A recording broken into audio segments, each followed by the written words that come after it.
मचरे हिंगोणे येथे लोकशाहीच्या मतदार राजाच्या हक्कावर गदा. 105 मतदार मतदानापासून वंचित.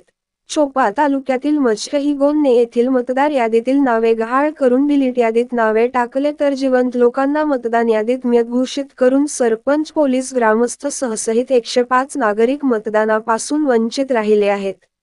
विशेषतः पोलीस, पाटील, सरपंच यांचाही समावेश आहे. शासनाच्या या उदासीन व भोंगळ कारभाराची सखोल चौकशी व्हायला पाहिजे, अशी मागणी मचरे हिंगोणे ग्रामस्थ व माजी सरपंच नंदकिशोर सांगोरे यांनी केली आहे.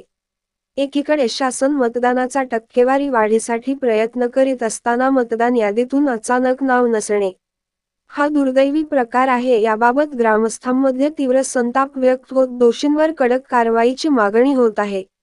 सतीश पाटील, दिव्य महाराष्ट्र न्यूज, चोपा. ग्रामपंचायतीला किंवा गावाला त्या यादीमध्ये आमचं नाव आहे आणि आजही त्यांच्याकडे नाव आहे, परंतु या ठिकाणी केंद्राध्यक्षाकडे असलेल्या यादीमध्ये नाव डिलीट म्हणून दाखवण्यात आलेलं आहे.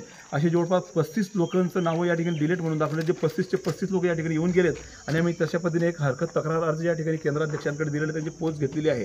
तसेच जवळपास 70 नावं असे आहेत की जे लोकांचे नावं यादीतूनच वगळण्यात आलेले आहेत आणि त्यात ग्रामपंचायत सदस्य, पोलीस, पाटील, सरपंच अशा सगळ्यांचे नावं या ठिकाणी यादीतूनच वगळले. तर का वगळले, कोणत्या अधिकाराने वगळले किंवा वगळणाऱ्या त्या कर्मचाऱ्याचे नाव किंवा एखाद्या व्यक्तीने ते मोबाईलच्या OTPच्या माध्यमातून वगळले असतील त्याची सखोल चौकशी झाली पाहिजे आणि यात जे दोषी असतील याच्यावरती निवडणूक आयोगाने अतिशय कठोरात कठोर कारवाई केली पाहिजे की जेणेकरून नवीन असं कोणी काम करणार नाही. आणि मतदानापासून आज आमच्या गावात जवळजवळ 105 ते 110 लोकांचा हक्क हा आज हिरावून घेतलेला आहे.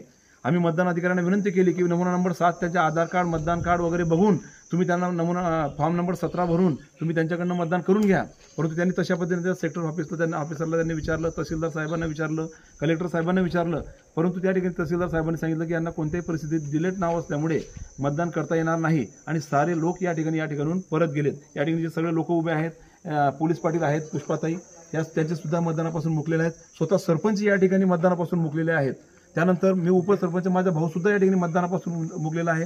साहेबराव छगन पाटील या ठिकाणी सदस्य आहेत, ते मतदानापासून मुकलेले आहेत. त्यानंतर शानू आत्या ज्या आहेत, भिल्ल समाजाच्या महिला आहेत, त्या सुद्धा या ठिकाणी मतदानापासून सारे लालसिंग विश्वनाथ पाटील हे सुद्धा या ठिकाणी शिवसेनेचे या ठिकाणी विभाग प्रमुख आहेत, हे सुद्धा या ठिकाणी त्यांचं मतदानापासून ते या ठिकाणी वंचित राहिलेले आहेत.